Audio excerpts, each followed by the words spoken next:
Welcome to the Imperfectly Empowered podcast with leading DIY lifestyle blogger Ahna Fulmer, where women are inspired with authentic stories and practical strategies to reclaim their hearts and homes by empowering transformation, one imperfect day at a time. Welcome to another episode of the Imperfectly Empowered podcast. I am your host, Ahna Fulmer, and today it is my pleasure to introduce you to one of my very favorite fashion influencers, Alison Lumbatis. Alison is an influencer, entrepreneur, and best-selling author of the book, The Ultimate Guide to Outfit Formulas. As you can see right here, it's amazing. We'll talk about it some more. Her website, getyourprettyon.com, is viewed by millions every year and has served over 100,000 members through her personal styling program, Outfit Formulas, where women of every budget and body are inspired to find confidence in their closets. Alison offers practical ways to fight the feeling of unworthiness and inspire the magic of reinvention to make the next chapter your best. Featured in Forbes, Business Insider, Yahoo Finance, Redbook, and Life and Style magazine, welcome styling expert and really all-around Wonder Woman, Alison Lumbatis. Well, Alison, welcome to the Imperfectly Empowered podcast. This is really a treat to have you here. I first was introduced to you when we're in a shared mastermind group, and you had just launched your book right here. And as soon as the actual book came up and I was reading through this description, I literally bought it. I went from our mastermind group to Amazon. I bought it right away. And what I love about it is it speaks to everything that I am all about, which is there's inspiration in it, there's motivation in it, but more importantly, there are practical strategies to implement. And again, we aren't necessarily defined by what we're wearing or our appearance, but we can absolutely be redeveloped by it and inspired with more confidence. And so anyway, that was like my first introduction to you. I was like, I love this woman. She speaks my language. So I have to ask you, were you the little girl who grew up clopping around in her mom's high heels? Like if your parents would have guessed you are where you are today, would they have guessed that, or would they be a little surprised that you are a fashion expert? They would be totally surprised. I'm actually the little girl that grew up playing in the mud at the river all the time. We had a river that flowed through our backyard. So I was more tomboy and less, into the makeup and the hair and the clothes. I think that really started to come into play when I hit around 14 or 15. And then I started to get interested in that kind of stuff. But the funny thing about that is my mom was totally that way. Like she would not leave the house. She still doesn't to this day without full face of makeup, dressed head to toe. Like she was always so put together. And I really think, in the dedication of my book, I acknowledge that because although when I was little, I didn't really have an appreciation for that. As I got older and had kids of my own and started going through this process of feeling like I was losing myself in a sense, this was a way for me to get back in touch with who I am and with feeling good again, and really realizing that my appearance affected more than just how I looked, but also my motivation and so many other factors, as well as being a role model for my own daughters. So yeah, I think that's an important part of the story that I didn't even realize until I had the perspective of looking back on that. Over the mud and the dirt. Yes. I still love mud and dirt. I'm with you there. I was kind of the in-between girl. I loved dresses, but I inevitably was the girl that ended up still playing football with the kids, getting dirty, shoes came off, but I still loved the dress. So I resonate with what you're saying. The other thing I love about your story is, like many of us in the blogging world, so you started out blogging initially and then leading into this journey, but even before blogging, you didn't start out as a fashion blogger or styling expert. You had jobs as a telecom engineer. I think I saw that you were an actress, you were a model. Tell us a little bit about those chapters of your life and how they contributed to the chapter that we're reading now. Yeah, so I've worn many hats in my career, or many outfits, as the case may be. Perfect. But I did spend 14 years as a telecom engineer. And it was one of those things, I came out of college, I had a psychology degree, and I entered the workforce. Oh, that makes sense. That's why you were a Yes. telecom engineer. Totally. I mean, it totally makes sense, right? Back in the 90s when tech was booming and they were taking anybody, like, hey, psych degree, come on, we want you to be an engineer, we'll train you, no problem. So that's how I accidentally ended up in the world of telecom. And then I ended up staying there because we had kids, we were a two-income family, and I didn't really feel like I had a lot of choices. But I also knew that I was a square peg in a round hole, that it's not where I belonged. I would sit in my beige cubicle every day and think, there's got to be something more out there for me. This is not it. And I would have people, well-meaning people say, but you have such a good job and it pays well and you have security and stability and all the things. But that just didn't feel like it was enough to me. So that's where the acting and modeling came in. I had always wanted to do acting, even as a teenager, but I was painfully shy. So I would, try out for the little bit roles in musicals and plays, but never really just fully dedicate to it. So I started taking acting classes under the guise of, well, this will make me, a better speaker, or assert myself in meetings, or, all of these other excuses that I was telling myself, when really I just I just had this burning desire to always do this. So I started taking some acting classes. Ended up getting an agent actually pretty quickly. My first few teachers that I had said, hey, you've got some potential here. Like, you should be out there working. You can go do this. So I did. And for 10 years overlapping with my telecom career, I was a professional actress and print model in Dallas, which was a lot of fun. I learned a lot. I grew a lot of confidence. I felt confident on camera for the first time ever. And I really just kind of started to come out of my shell in a lot of ways. But then I fell into my yoga pants rut, which is when I started blogging. Back in 2012, I got the opportunity to work from home with my telecom job, which was amazing. It was my first time working from home, and I was loving every minute of it. But over the course of a few months, I started to notice some things happening where I wasn't getting dressed every day. I wasn't putting on makeup anymore. I wasn't fixing my hair. And while it felt super convenient at the time, and I'm like, yeah, I'm saving money, I'm saving time, this is awesome. I also noticed some things around me were changing. For instance, I wasn't feeling as motivated about my job, and I really started to get into this heavy rut.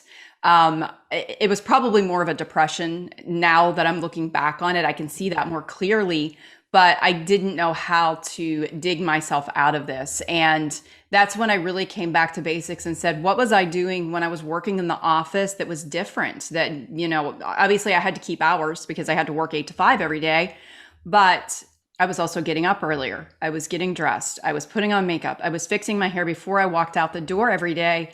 And that was the one thing I knew that I could change, excuse me, and that I had power over doing that again. It seemed like such a simple change, but it ended up being so incredibly profound that I had to start blogging about it. And that's how Get Your Pretty On got its start. Now, were you still acting and modeling over this whole time, like over this crossover between working at home? For the most part, yes. So I stopped shortly before I started blogging. And I think blogging stepped into its place as a creative outlet for me. Sure. I realized within the acting space that in Dallas, I had kind of reached the pinnacle of as far as I could go in a career. I had shot, I want to say 33 commercials in a year, which is a lot. I had done national commercials. I'd done independent film roles. Which was your favorite job? Do you have a favorite? Does one come to mind like that's my favorite? I love film work, anything that I can really just kind of get in touch with my emotions. So I would have to say, I had a role in an independent film where I was able to really tap into that. The spokesperson work and the commercial work, they give you the lines and they let you run with it, but you just don't get that deep character development. And I think that was the thing that I love the most. And theater, oh my gosh, live theater is so fulfilling. Just getting that feedback from the audience immediately and feeling the energy in the room. Nothing compares to that. So I would have to say theater is probably tied with film roles, but I love that. Yeah. So I just kind of got to a point with that too, where I realized that I didn't want to pick up my family and move to LA. Right. And I just wasn't sure where I was going next. So I talk about this period in my life where I kind of quit everything other than my corporate job. I was doing so many things. I was like on the HOA board and, volunteering at my kids' schools and doing the acting and modeling and life coaching and business coaching and working a full-time job. Like, it was just too much. That's probably where you could use your psych degree, the HOA board. Oh my gosh, you have no idea. There's so much drama. So much drama behind the scenes. Forget a psych. Yeah, like forget an office. Just go to the HOA board. Everyone should have a psych degree. Seriously, yes, that was one of the more stressful things in my life at the time. And I'm like, I'm a volunteer on this board. Like, why am I going through this? Why am I putting myself through this? So, oh my word. Once I quit all this stuff and got all this noise cleared out of my life, the white space was a little unnerving at first, but that's also the opportunity that I had to go inward and say, what do I want to do going forward? What do I want to create? And starting the blog was really, honestly, I call it an accidental business because I was not planning a business out of this. It was a hobby. It was fun. It was a creative outlet that turned into so much more. And I had entrepreneurial pursuits in the past on the side, other than all of those things going on, which I used to hide this from people. I'm like, I don't want you to know that I ran a nanny agency at one point, or that I had a personalized gift business at one point. But now I embrace all those parts because I see, oh my gosh, that's when I was learning how to, do my own books, or how to do social media, or how to build a website, or all the things that I've used, over the course of the past 9 years to build the business that I have today. So there was a lot going on during that period in time, but I think the moral of the story is that clarity comes from engagement and experiences and trying things, and sometimes failing at them. And I embrace all parts of my story now, and I'm no longer embarrassed to share that I've done so many things because, hey, there's no shame in it, right? No, not at all. I resonate so much with your story because, for my part, by education, I'm a nurse practitioner. I have 2 masters, and I always joke that the 20 letters behind my name have nothing to do with blogging or even business, really. And I love that you mentioned, I've heard you say before that you blogged for several years before really seeing a profit on this, which is also understandable because I think a lot of people go into blogging. This was my story. It was a creative outlet that I needed, kind of use the other side of my brain. And I wanted to make money on it, but I also, it takes a long time, even if you want to make money on it, to see money on it. At what point did you transition between, okay, I'm blogging, this is fun, it's a creative outlet, to wait a second, I can turn this into a business, and that gray area in between where there's struggles with doubt or question marks that suddenly you realized, oh, I could turn this into a business, but am I going to be able to do that? Like, tell me a little bit what your thought process was in those in-between moments, because the struggle is the piece that we rarely get to highlight in the long run. Yes.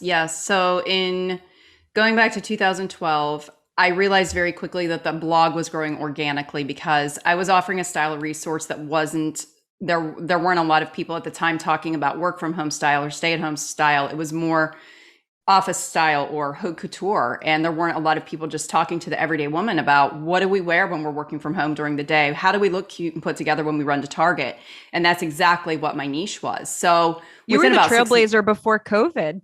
Yes. Yes. I know what you're saying. I'm thinking like, that's crazy. Like pre-COVID, that's so true. And now it's funny to hear you say that because now it's like, that's just everyone's working from home. It's so true. And that is one of the reasons, maybe the primary reason why I had a business that grew during COVID. I mean, in the beginning, things slowed down a bit, but then it kind of exploded after that because the things that I've kind of been preaching about for the past 9 years, everybody was like, oh my gosh, yes, I understand that now. I'm in that rut. I'm in that place. So whenever that happened and things grew organically, I realized that I was kind of onto something, but I didn't know what, because I wasn't making money and I wasn't going down the traditional blogger business model path of selling clothes through my blog because I didn't buy a lot of clothes. I liked reusing the things that were in my closet and mixing and matching them in different ways and showing women how to utilize what they already had. So I knew I wasn't going to make money doing that, through the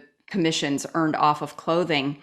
So in 2013, spring of 2013, my manager came to me and said, You have the opportunity to go retrain in the data side of the house, do something completely different in engineering than what you're doing right now, or we can offer you a severance package. And I said, I'm ready. Like, give me that severance package. So I talked it over with my husband, and we agreed that if, we cut back on everything, we could make my severance stretch for up to a year. So I really just focused that year. I had a career counselor that was assigned to me from Verizon. Anytime employees separate, that was one of the benefits that we got. We got to work with a career counselor, and every week I would meet with her, and she and I would talk, and she would say, Alison, you've really got to try to make something happen with this blog. Like, this is what we keep coming back to over and over again. You don't belong in corporate America. You should be your own boss. And she was the first person that said to me, and you should also write a book someday. And so I really, those calls with her were one of the things that sustained me in the beginning whenever I couldn't see anything happening, when the money wasn't coming in, when the severance was dwindling month after month after month and nothing was happening. I got to the point about 9 months later where I still was not making any money. I had a great audience built up. I had an amazing community around it. I did not have anything to sell them. So I met with a friend of mine who was a business coach, and we just had an informal chat, and she said, what are you selling them? And I said, well, nothing. I don't want to sell them anything. I've built this community. They trust me. It feels sleazy. She's like, Alison, you are giving them so much stuff for free. You've got all these free resources out here. You are serving them every single day. Ask them what they want. So I did. I did a survey. I put it out there, and I said, what is something that I could give to you that would make your life easier around style? And all the responses came in. There was a huge overlap in those responses that women said, would you please just give me a list of clothes to go out and buy to rebuild my wardrobe or to have some basics in my closet, and then tell me what trends to add. So I started working on this list. I'm like, great, I can do this. I know this inside and out. I do this with my own closet all the time. I created the shopping list, and as I was going through it, I realized that what good is a list if I'm not pairing up the pieces into outfits? So I inadvertently created a capsule wardrobe out of these pieces on this list. I launched it on my blog. I think I charged $10 for it that first time that I launched. And I was like, oh my gosh, nobody's going to sign up for this. I'll be happy if 50 women, like overjoyed if 50 women sign up. 500 women signed up the very first time out of the gate. And that was the day that I said to my husband, you know what? I think we're going to make it. I think and you said it was $10. It was like $10 for, what did you offer initially? Initially, I was giving them a shopping list of basics to, basically start with in a wardrobe. So closet staples, Gotcha. And then also some seasonal trends to add into that list. And then I mixed and matched the pieces on that list up in at least 4 to 5 different ways to create a month's worth of outfits. So that was the very first. It was called Style Challenges back at the time. We've rebranded as Outfit Formulas recently. Yeah. Yes. There's 3 things that I am taking notes over here that I just want to highlight, because I think so many of my listeners and women and men, any entrepreneur starts in a similar place. And I feel like there's phases of everyone's journey that are just so similar, and we need that same encouragement. But I think there's 3 things that you mentioned that I hear frequently from successful entrepreneurs. And number 1, you mentioned that you cut back. There's a point in it's so easy to just highlight, the fact that you now run a 7-figure business and to see all the success. And, it takes a little bit of forcefully pressing the rewind button. And I think it's important for people to hear. And I mean, I've been here, and I would argue I am still here, but most successful entrepreneurs cut back at some point. They make sacrifices, short-term sacrifices for long-term gain. And you guys did that for a year with your severance pay. You took a risk, but you made an intentional choice. And I also heard the personal accountability is something that is so huge. If you're listening to this and you're struggling, Alison had somebody speaking into her. And with that personal, was it from the career advice? I think that's so important too, is you need somebody who can see the bigger picture, who's been there, done that, and is smarter than we are to speak into our lives and to say, keep going, and to meet you where you're at. And then the third thing that I'm hearing that you did that I think is so excellent is you served the people who were already there. You resourced them. You asked them, what can I do better for you? And sometimes we forget about that and we want to keep gaining new business, new clients, when maybe the answer is you need to pull the people who you're currently serving and ask them, how can I serve you better? So I just wanted to point that out. Those were the three things that I heard that I just think is so awesome that you're communicating. And anyway, for anybody listening who's discouraged right now, I would consider you to do at least one of those three things, if not all three of those things. In addition to everything that you just said, all of these incredible accomplishments, you are also a wife and a mom of three, I believe. I think I have their names right. Is it Devin, Aubrey, and Ava? Yes. And I think I saw that Aubrey, did she just take over your jewelry line? She did. Yeah. So Aubrey graduated in May from TCU, and she has a psychology degree. And she came to me and said, I'm not excited about any of the options that are out there right now. That's really funny. Yes. So recognizing her journey, at that point in time, I had the jewelry business up for sale because she and I had started it before she went off to college. It was something that, I was doing on the side, had some people that were helping me, but just didn't have the bandwidth to focus on it. So she came to me one day and said, you know what, I've really been thinking about it and I would love to take over the jewelry business and try to make a go of it and focus on it full time. So she started doing that shortly after she graduated. She's launched a subscription box program. She has, grown our sales by at least 50%. She is just, it's amazing watching her blossom and grow and get involved in every part of being an entrepreneur. And, she comes to me with questions almost daily, but I noticed that every day she just trusts herself a little bit more, trusts her instincts more, and is, able to view it as her business now and taking the steps that she needs to take in order to grow it. But I think the coolest part of being an entrepreneur for myself and seeing it in her is the personal development that comes along with that. And a lot of times we don't really acknowledge that as part of the journey, but it is such an important part of the journey. Like I've learned so much about myself just from being an entrepreneur and all the ways that I've had to put myself out there and the risks that I've had to take. I don't even consider myself a risk taker, but I've had to take some pretty big risks over the years, and they, fortunately, most of them have paid off and some have not, but I've learned from those too. So, well, it speaks highly of you because I think oftentimes, kids, if they see a parent doing something and the parent does not do it well or destroys relationships in the process because of fill in the blank, it's the last thing that they want to do. So I, admire you, because if a child is following in your footsteps, and that speaks really highly of how you have not only been successful as an entrepreneur, but the way that you have still built and sustained the relationships at home. And that, that's a question that I would love to hear your advice on as a mom of three.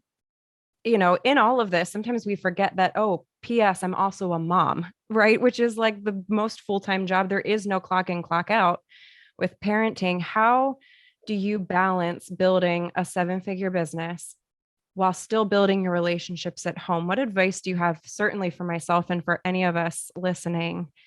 What advice do you have for us? Really, starting this business was about them. And I knew that I wanted time and financial freedom because of my family.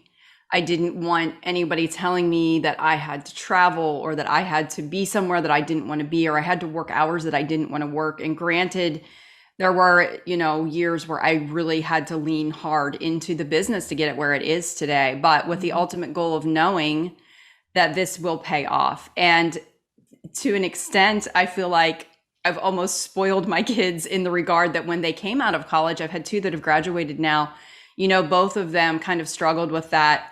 I don't know that I want to go into, working a 9 to 5. I do want to do something for myself. I don't know what that is yet. And that's when I get to go back and revisit the story and say, hey, you remember the days when I was working at Verizon and, the things that I had going on the side. Like my 25-year-old son now is working in corporate America, but he's also building his real estate investment portfolio on the side. And, my 22-year-old is now decided she wants to go straight down the entrepreneurial path. So I think that setting that example for them of, yes, you can have life this way. You can have the time and financial freedom you just need to take these steps to get there and understand that there is sacrifice involved. And they do understand that. I think a lot of business owners that I even talk to this day that want some mentoring or to pick my brain or whatever, I'm always willing to have coffee with them and sit down. But if one of the first things they say to me is, I'm going to give myself 3 months to make money at this business, then I say, you're probably not going to succeed. I'm sorry to tell you that. Go back and get a psych degree. Exactly. Yes. Then you'll be fine. Yes, exactly. But it is such a journey, and it's been such a privilege to be able to do this and have them kind of see that transition for me. I wasn't always an entrepreneur. Things weren't always this way. We had struggles. We had, $10 Fridays when I was working through that year on my severance. Like, we would not go out to dinner all week. We would take $10, go to Little Caesars and get a pizza and get a movie at Redbox. And that was like our thing for the week. And we have fond memories looking back on $10 Fridays now, as they're all grown up. And things are way different now, but I wouldn't have traded that experience for anything in the world. And just being able to go through that with them has been such an amazing journey. And I have had so much time and freedom with them. And I still close my laptop by 4 to 5 o'clock every single day. I try to stay off social media in the evenings. I want to be fully present with my family because they are the reason that I'm doing all of this. Like, keeping that, it's sometimes you can get clouded up whenever everything else is going on, but just really focusing on keeping that the priority and keeping it in the forefront. It hasn't been difficult, if I'm being honest. There have been busy times, busy days, but this chair right behind me in my office every single day, when my kids got home from school, they sit down in the chair and they tell me about their day, and I turn around so that I'm not facing my laptop intentionally so that I can focus on them. And that's still the highlight of my day. My daughter's a senior now, so I'm not going to get to enjoy it much longer, but I'm going to enjoy it all I can. They'll be back. If they're anything like me, I was back with my parents for a time. Yeah, they'll be back. They'll keep coming back. I love the intentionality that you've communicated, because again, it's these little decisions that we make to be intentional. Like, you can have both. It doesn't have to be an either or type of scenario, but you have to be intentional about it. That has been the greatest learning curve for me working from home. I don't have a swipe in, swipe out job anymore, and I love the work. And it's so easy for me to very quickly get caught up in the work. And I'm like, oh my word, I have not sat down with my kids all day today. And mine are little, 8, 7, and 4, but absolutely turning off your phone, or at least turning off social media and closing laptop, was one of the first things I had to learn. And 4 o'clock is actually kind of the time that I try to do too. But I love that. And when you started in this role, especially a virtual business, can you think of a time where it had to be a huge learning curve? It was for me. Can you think of a funny mistake that you made at any point during this journey that you were like, oh my word, I can't believe I did that, but it was like a lesson learned? I've got 5 million of them. Oh my gosh, the list goes on and on. But I think sometimes people don't appreciate, they hear, oh, you started a blog. I didn't know what a widget was. I was like, is this a character out of Star Wars? This is not a real thing. I had no social media when I started. I had no idea what I was doing. So I'm wondering, do you have any that you can think of? There's so many. There's so many. So whenever I first launched, I knew nothing about blogging either. So I was figuring all that out as I went along. But the engineering background did help me figure out the tech stuff. But when I created my first membership site and launched the first program, I just cobbled things together on the back end. I was doing password protected pages on WordPress and, little PayPal button code that I was pulling over. And it was not secure at all. But I realized during one of my launches that for a full day, I gave away free access to my program. And there was nothing I could do about it. They had the digital download and off they went on their merry way. So I'd have to say that was probably one of the biggest mistakes I ever made. And just finally having that realization as I came to check my sales numbers on day 2, that I had no money in my bank account. And my biggest day of sales is always the day my cart opens and the day it closes. Right. So yeah, that was a pretty tough lesson to learn.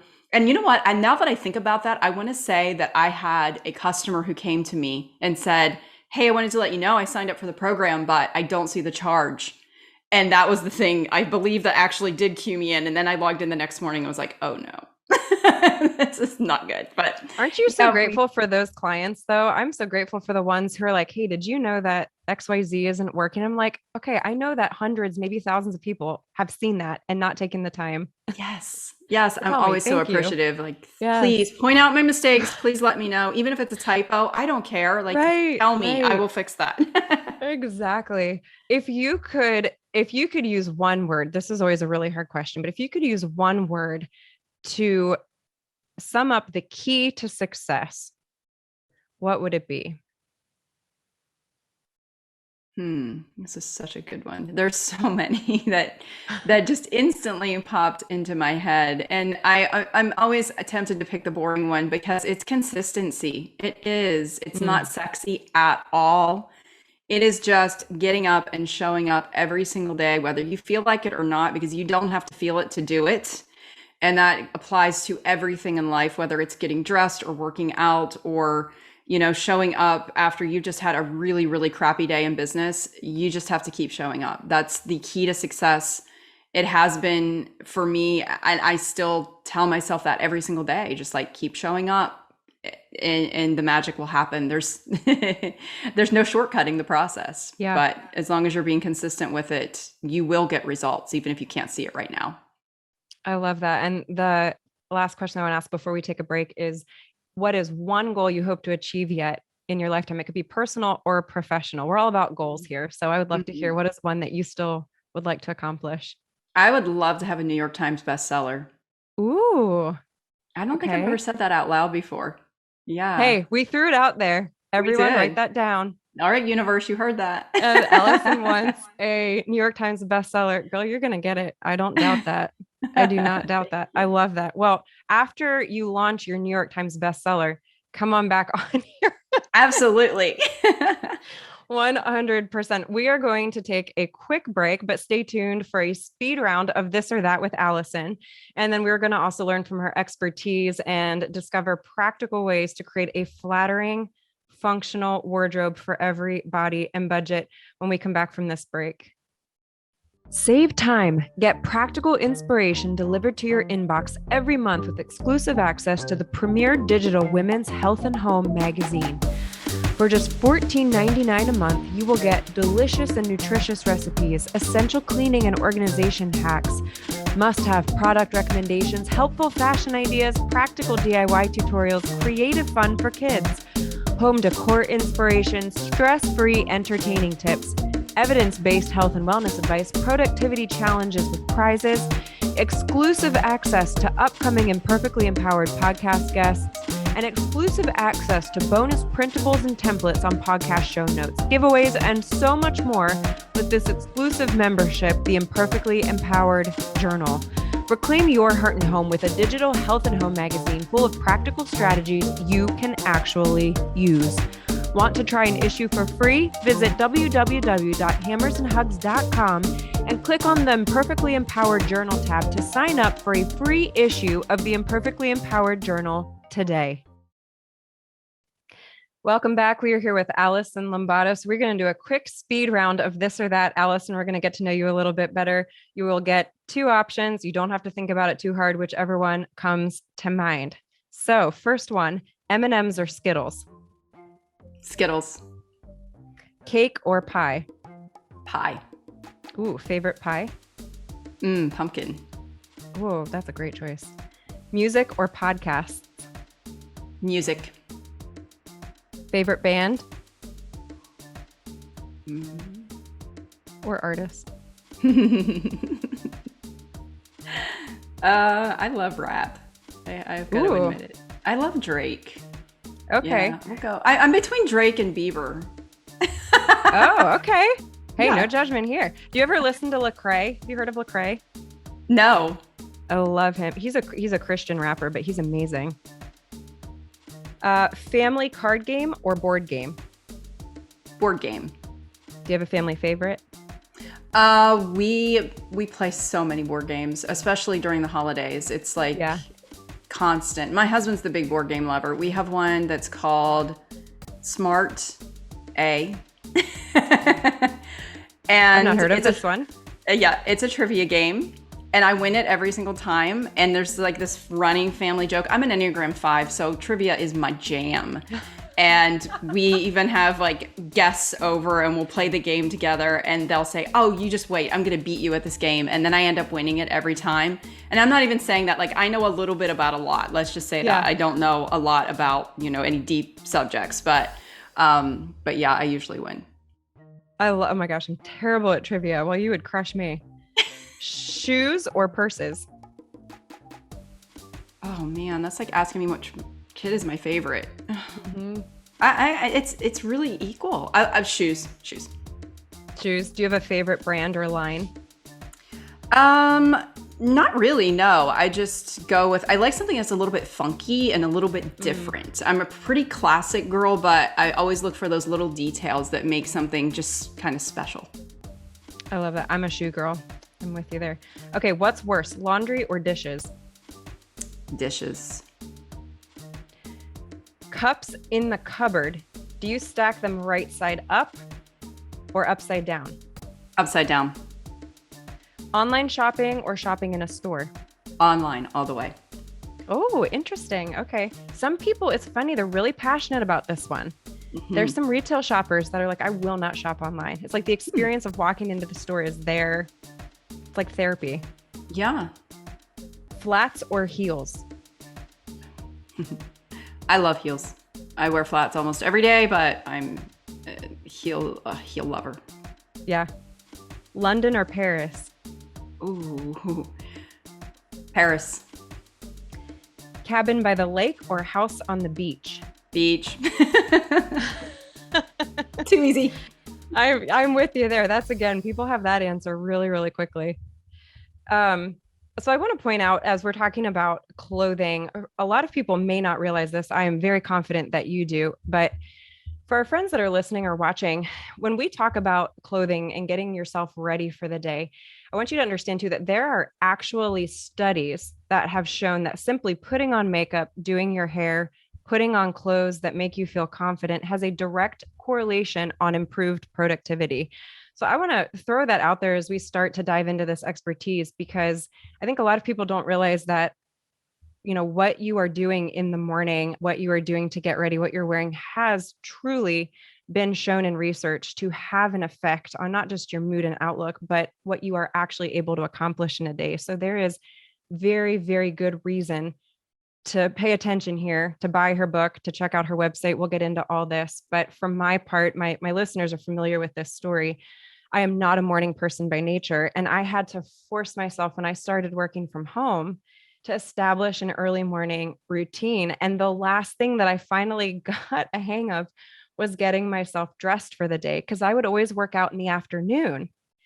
Because, I was an athlete for years. And so I was kind of just trained. You worked out in the afternoon, but then I would wear sweatpants all day. I'd wear workout clothes all day long. So that was really, really hard for me. I've worked for several years now to try to get that as a part of my day-to-day life and my baseline, so that I'm a little bit more resilient in making that happen day after day. Are you naturally a morning person, or have you had to discipline yourself over the years to establish a morning routine and get yourself ready for the day? I know you had that kind of the yoga pants slump, but typically, are you a morning person, or is this just something that has happened over years of creating that discipline in your life? And what strategies would you offer for people trying to do that? I am not a morning person, and I am still not a morning person. And as a matter of fact, I was probably dressed and ready earlier today simply because I had, interviews and Zoom going on this morning. But I am a routine person. And I think it's important to note that some days I don't get dressed and ready for the day until 1 or 2 o'clock in the afternoon on my days whenever I do work out in the mornings or I have a lot going on. So what I try to do is structure my schedule around that. So I'll know that today, maybe my Zoom calls or in-person meetings happen from this point forward instead of earlier in the day. So the days that I know I'm not going to be able to get dressed and ready as early, I can build a little bit of space into my schedule for that. But I do get dressed and ready every single day. Some days it's not until 3 o'clock. But I notice that if I don't, it does affect my motivation and my mood.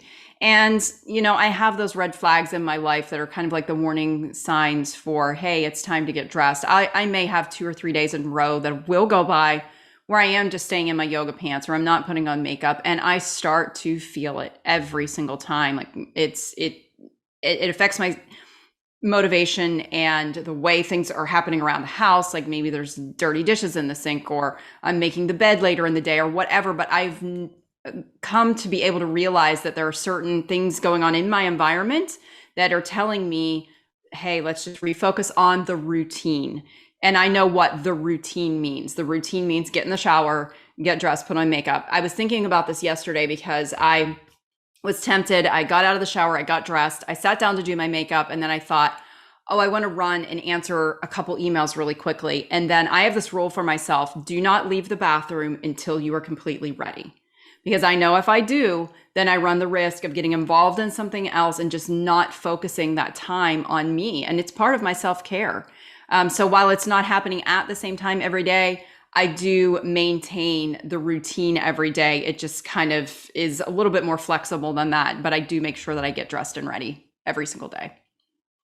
What is the most practical tip that you could give somebody who is trying to start that process, whether it be an early morning routine or just simply, where do you start? Because the problem is there's multiple things that we all know as women we need to be doing every day, at least 5 days a week, such as exercising or Right. or getting, a healthy meal prepared for our family or getting dressed. And sometimes it can feel overwhelming. It's like, oh my gosh, there's so much that needs to be happening every day. What is a practical piece of advice that you could give somebody to just start to take care of yourself and implement this type of discipline? Yeah, so the very first thing that I did back when I was in my yoga pants rut, I sat down the night before and I planned out my next day. And I really think that that pre-planning was the thing that turned everything around for me. I live and die by a calendar. I put everything in there, my non-negotiables, like getting ready every single day. And like I said, it varies from day to day depending upon what my work schedule is, but it's in there every single day. So I sit down on Sunday mornings.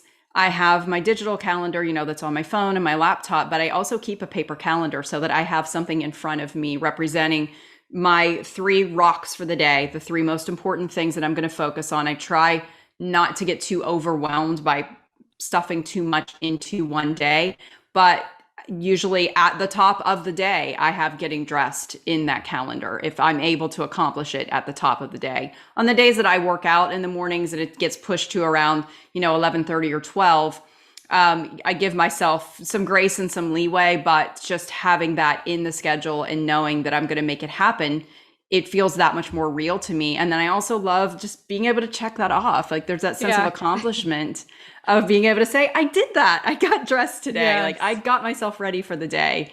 It's a really good feeling. Well, I know you're the checklist lover, which is why your book spoke to my heart, because you guys, there's all kinds of checklists in this and things that you can like circle and take notes on. Yes. So I was like, yep, this woman's speaking my language. Do you put times next to the things that you want to do when you say you plan your day? Or is it more just like put your top 3 things, make sure you check those things off? Or do you actually like kind of block schedule your day?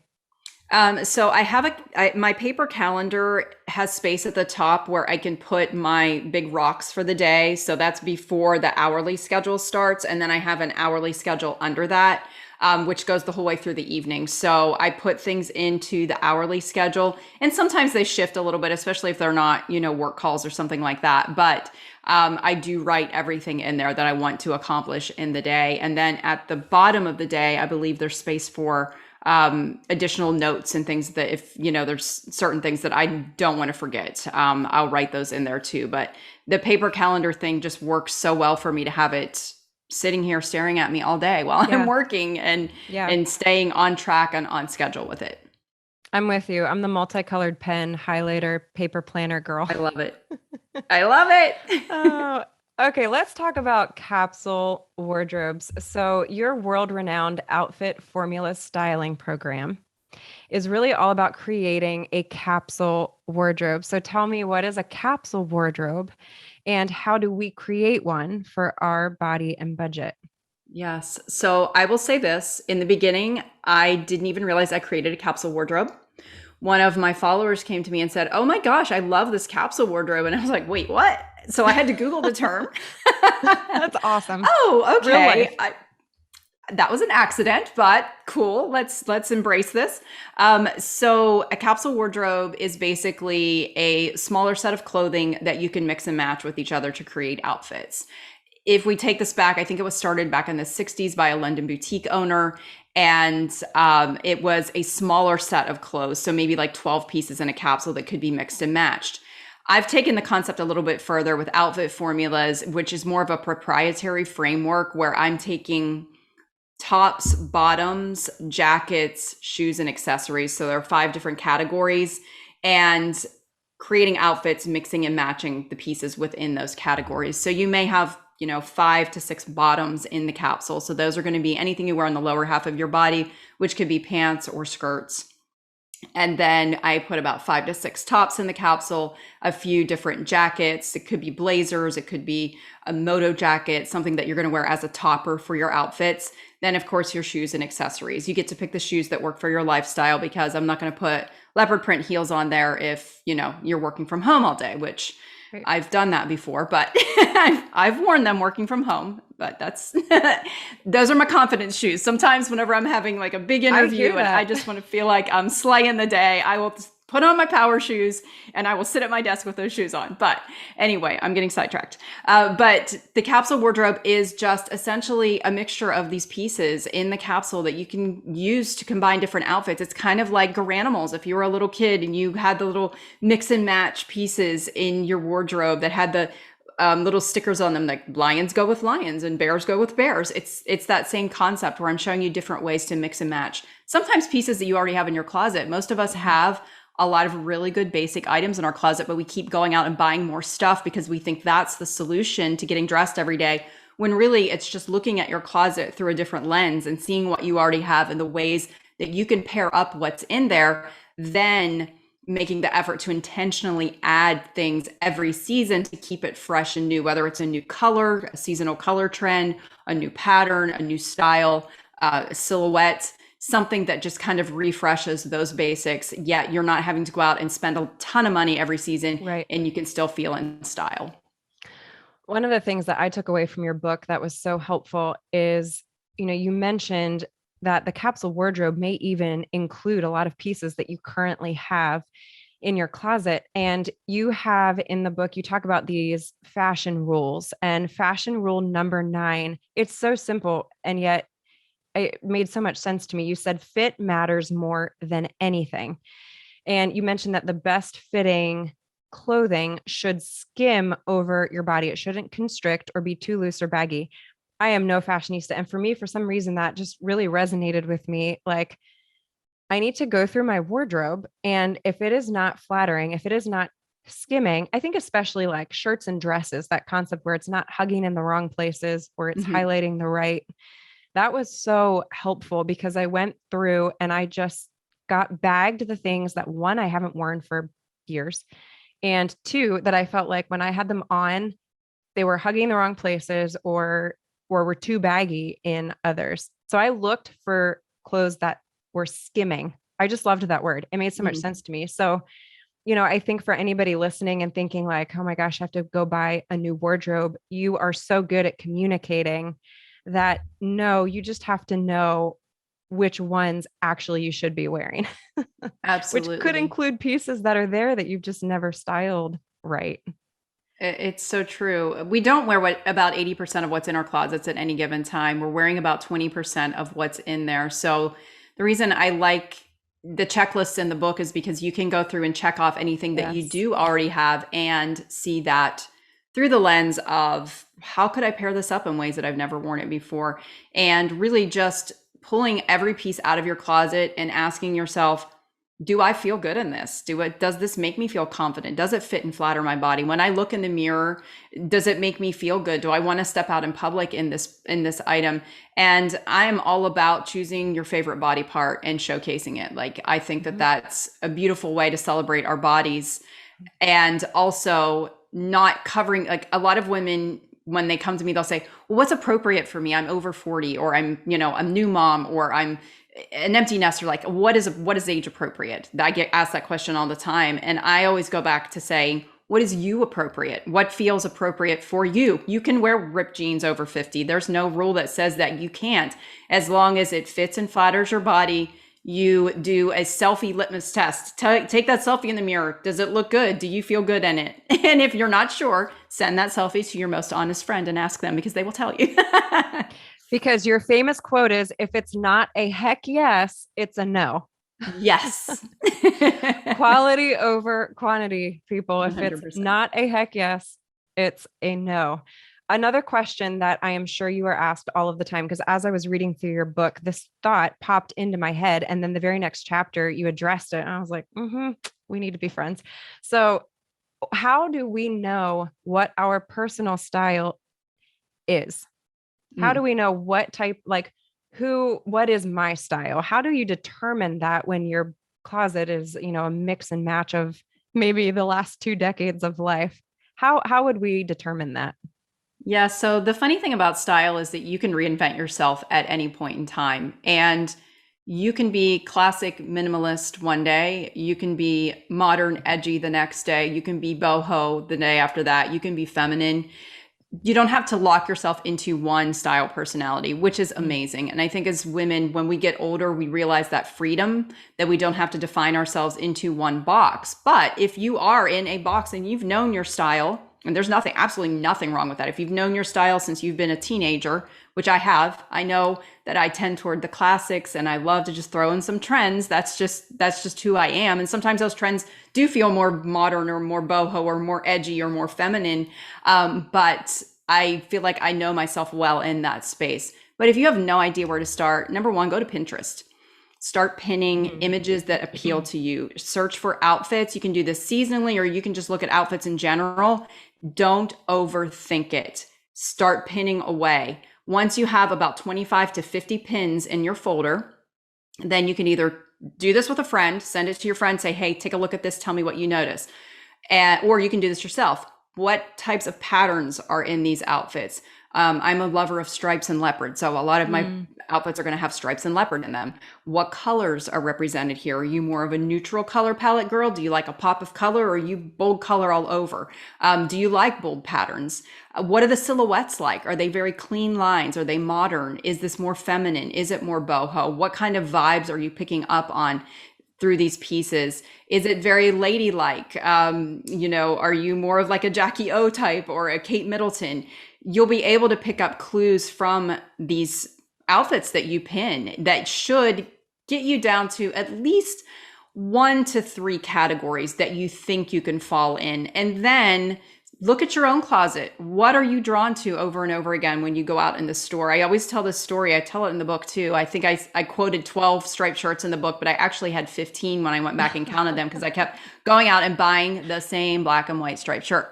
That was a whole different issue. I wasn't taking an inventory of my closet because I was a bad shopper, but that told me something about myself. Like, I love French minimalist and that classic style vibe. That is so my jam. That's why I go out and buy black and white striped shirts all the time. So really just pay attention to all of these cues and clues, and they will reveal things about your style personality. And ask your friends, think about, do you have a friend that you really admire her style? Maybe that gives you some clues too, or a celebrity that you would love to have her wardrobe. That's going to also give you some clues on your own personal style personality. Yeah, that was so helpful in the book. The other thing that was incredibly helpful was the very practical numbers-based approach to determining your body type. And again, one of the challenges I think many of us face, especially those of us who are really not that knowledgeable about fashion, is maybe you just simply need a numbers-based approach to what you should be wearing. And in the book, there are actually like formulas with numbers you measure. You take 4 different measurements, and then Alison has actual like this divided by this times this. And if it is greater than or less than this, then you are a pear type. And then you laid out, this is what you should definitely not be wearing. This is what you should be wearing. You guys, this is like a gold mine here. And you should see, I've got highlights. I've got like pencil notes everywhere. My husband was like, what are you doing? I said, I am following Alison's advice. Walk away. So I'm a rectangle, and it was really helpful to read through what you were saying you should be wearing versus what you shouldn't be wearing. Are there any rules that you would especially, care to share for the different body types? Like one thing you shouldn't wear if you are this body type? I really think with the body shape portion of this book, this was something that my publisher very much pushed for in the book, because I really wanted to celebrate all body shapes and all body types and show you that your superpower that you have, because every single body shape has a superpower and their thing that, just they can really flaunt. And as a rectangle, you are in one of the luckiest categories that there are, because you can wear practically anything, and it's amazing. So for rectangle shapes, one of the things you say that, and yet and yet you don't feel it. I know. And then we all struggle with finding jeans, right? It's all about finding that perfect fitting pair of jeans, which every woman knows is a unicorn. And when you find it, make sure you buy it in multiple washes, because you're going to want to go back and get more pairs. It's true. So with rectangles, you're very proportioned through your shoulders and your hips. So the one thing that you want to do is accentuate your waist. So you'll be looking for things that kind of nip in at the waist, but you have those nice, beautiful shoulders that you can highlight. I love highlighting all of the body shapes with necklines, really just drawing the eye up towards your face and towards your pretty neckline. V-necks are a great way to do that. And this isn't really body shape specific, but for most of the body shapes, we're looking at things for curvy body shapes. You have that beautiful hourglass shape, again, accentuating your waist. You typically have your proportions are matching between your shoulders and your hips if you're a curvy body as well. So you can wear mostly anything if you're curvy. I am a pear or a triangle shape. So I'm always trying to draw the eye up, doing things like what I am today with a wider shoulder on my shirt. Anything that kind of draws that eye up and makes me look broader across the top half of my body, which is then the opposite. If you are the pear shape, then you probably have smaller legs and carry more of your weight towards your middle. So in that case, it is again about accentuating the middle, whittling things down, and really just focusing on where you want to draw the eye in your outfit, and celebrating that part of your body. Yeah, that's such, it's a gold mine in here, that section, especially because it's so very practical, which I'm all about. This is a really specific question, but do you have a particular thought on the wider belts versus skinny belts? Yes. So right now, as far as trends are concerned, the wider belts are more on trend, and wearing those at the natural waist. So if you're wearing something at your natural waist, which is about an inch above your belly button, not where your pants hit generally, but where you would put a belt if you're wearing a dress or a belted cardigan, then I would do the wider belts right now. A lot of those are elasticized, so you don't have to worry about it being the right size for you. It's just going to stretch along the sides of it, and then it'll hook in the front. It'll probably be leather or some other material on the front of it and hook. So I love the wider belts for belting sweater dresses, which are super on trend right now, for belting those bigger cardigans, or if you're wearing some layers and you want to draw everything in, I would go with a wider belt. The skinny belts, I love those with jeans. I love a skinny leopard calf hair belt with a pair of black jeans. I think it's a very classic look.